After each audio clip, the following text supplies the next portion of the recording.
There. Yeah, there is a warm-up coming for some, not everyone. Not everybody. Good morning, everyone. Thanks for waking up with us here on AMHQ Early. I'm meteorologist Jen Carfagno. And I'm meteorologist Tevin Wooten. It is hump day. Let's get a look at today's top stories. Engineers stayed on site all night to monitor the situation at Panball Dam. They hope falling river levels have eased pressure on the structure so that permanent repairs can get underway.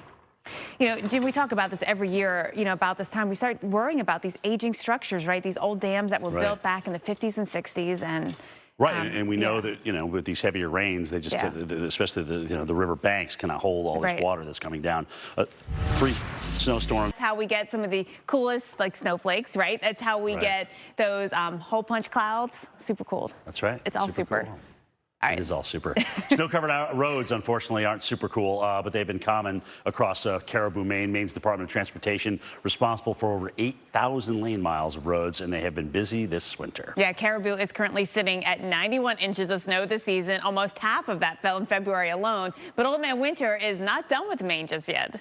No, as a matter of fact, Maine is one of those spots that actually sees snow well into the spring. Yes. Okay, well after everyone's like, oh, it's the first day of spring. Well, not for Maine. No. As a matter of fact, look at this. The average, Jen, last date is April 25th.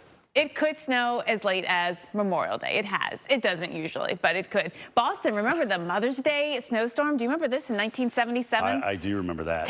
And the April Fool's storm in Boston, that was 30 inches, by the way. Yeah. I used to have to shovel we used to have to shovel around the field. There were still patches of snow in New England, Vermont. And things growing. We play baseball. Yeah. Yeah, and things growing around you. Yeah. So it's not totally uncommon. Yeah. All right, so since July 1st, who's observed the most snowfall? Your eyes kind of go to me, right, to the south. The south is where we're, 500% of average here. Obviously, big snow this year, unusual, right, to get all of that. But look at a place like Denver, where we do have some snow chances coming in. This is not surprising because March is our snowiest month. Which surprised me that they usually get about 22 inches after March 1st. Yeah. In Denver, that's amazing to me. This is the time of year for the Front Range. You look at places, not just Denver, but Casper, Wyoming coming in with some big snow in March. Even April, you can still get snow here. So Denver, we've already had 33 inches. We have 22 inches to go on average. Wow. So just a little over halfway there. Yeah. Obviously, Montana, North Dakota, places like that. And actually, next week, Jen, could we be seeing a blizzard up in the Dakotas? We will watch that. Maybe.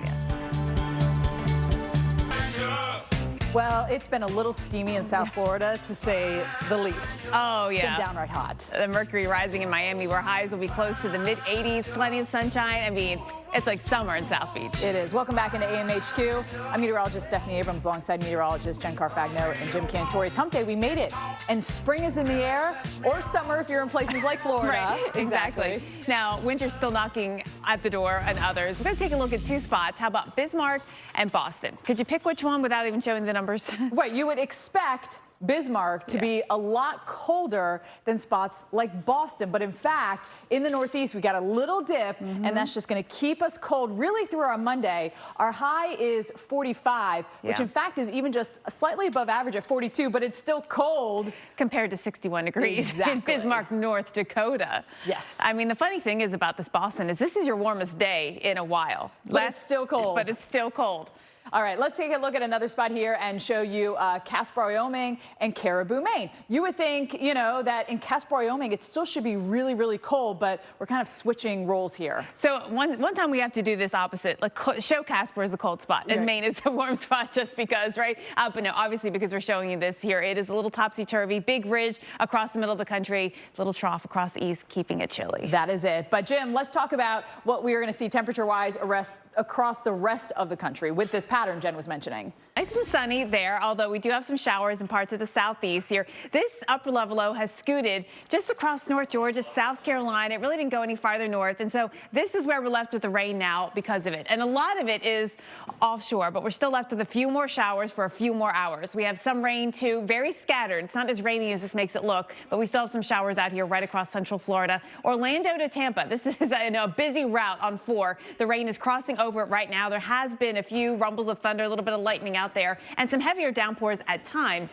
Then you can see, though, the bulk of the activity is offshore. So these showers still left. Now, you notice that they're not in a hurry to move out. Things are just kind of slow, which is always the case with these upper level lows. So, you know, for a good at least half of the day, we do have rain out there on the roads. Augusta to Savannah, that route to Charleston. If you're traveling 26, be ready for some rain, at least until lunchtime.